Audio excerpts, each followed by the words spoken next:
Helmet സ്ഥിരമായി ഉപയോഗിക്കുന്നതുകൊണ്ടാണ് നിങ്ങളുടെ മുടി ഒഴിയുന്നത് അല്ലെങ്കിൽ കഷണ്ടി വരുന്നത് എന്ന് നിങ്ങൾ വിശ്വസിക്കുന്നുണ്ടോ?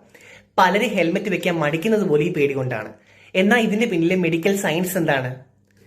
സത്യത്തില് ഈ മുടിയൊഴിച്ചിലെ പ്രധാന കാരണം എന്ന് പറയുന്നത് ആൻഡ്രോജനറ്റിക് അലോപേഷ്യ അഥവാ ജനിതകപരമായ കാരണങ്ങളാണ്.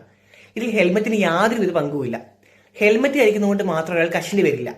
മുടിയൊഴിച്ചിലിന് പിന്നിൽ ഹോർമോൺ വ്യതിയാനങ്ങളും അതുപോലെ പോഷകാഹാരക്കുറവുമാണ് പ്രധാനമായിട്ടുള്ള വില്ലന്മാര്.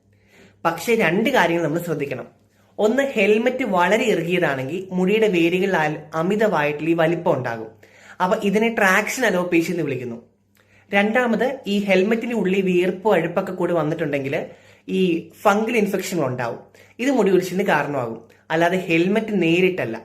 ഇതെങ്ങനെ തടയാം? ഹെൽമെറ്റ് കൃത്യമായ അളവിലുള്ളതാകണം, പെർഫെക്റ്റ് ഫിറ്റ് എന്നൊക്കെ പറയാം. തലയിൽ ഒരു വൃത്തിയുള്ള കോട്ടൺ ക്ലോത്ത് അല്ലെങ്കിൽ സ്കാർഫ് കെട്ടിയ ശേഷം ഹെൽമെറ്റ് ധരിക്കുക. അതാവുമ്പം ഈ വിയർപ്പെല്ലാം ആഗിരണം ചെയ്യും. ഹെൽമെറ്റിന്റെ ഉൾഭാഗം കൃത്യമായിട്ട് വൃത്തിയാക്കുക. അപ്പൊ ജീവൻ രക്ഷിക്കുന്ന ഒരു ഹെൽമെറ്റിനെ പേടിച്ച് മുടി കളയേണ്ടതില്ല. തെറ്റായ വാർത്തകൾ വിശ്വസിക്കാതെ ശാസ്ത്രീയമായ രീതികൾ പിന്തുടരുക. ഹെൽമെറ്റ് ധരിക്കൂ, സുരക്ഷിതമായി യാത്ര ചെയ്യൂ. Thank you.